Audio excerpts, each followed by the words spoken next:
Long मार्च के दौरान तोड़फोड़ और सरकारी इमलाक को नुकसान पहुंचाने का मुकदमा डॉक्टर यास्मीन राशिद समेत 9 रहनुमाओं की अबूरी जमानत पर समाअत। सेशन अदालत ने 18 जून तक जमानतों में तौसीह कर दी।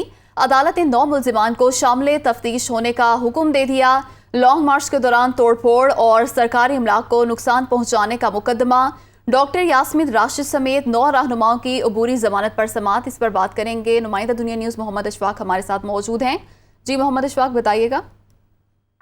जी बिल्कुल, लॉन्ग मार्च के दौरान तोड़फोड़ और सरकारी इमलाक को नुकसान पहुंचाने के इल्जाम में तहरीक इंसाफ की रहनुमा डॉक्टर यास्मीन राशिद समेत 9 रहनुमाओं की अबूरी दरख्वास्त जमानत पर समाअत हुई है। अदालत ने 9 मुल्ज़मान को शामिल तफ्तीश होने का हुक्म देते हुए इनकी अबूरी जमानतों में 18 जून तक तौसीह कर दी है। मुल्ज़मान के खिलाफ थाना फैक्ट्री एरिया में मुकदमा दर्ज हुआ था। इन मुल्ज़मान में डॉक्टर यास्मीन राशिद, मियाँ महमूद रशीद, मुराद राज, मियाँ असलम इकबाल समेत दीगर शामिल हैं और मुल्ज़मान की जानिब से मौक़िफ़ इख्तियार किया गया था कि यह मुकदमा सियासी इंतकामी कार्रवाई का निशाना है और इसीलिए जमानतों में तौसीह की जाए। दौरान समाअत तफ्तीशी अफसर ने बताया कि मुल्ज़मान अभी तक शामिल तफ्तीश नहीं हुए, जिस पर अदालत ने अबूरी जमानतें करवाने वाले 9 मुल्ज़मान को शामिल तफ्तीश होने का हुक्म देते हुए इनकी अबूरी जमानतों में 18 जून तक तौसीह कर दी।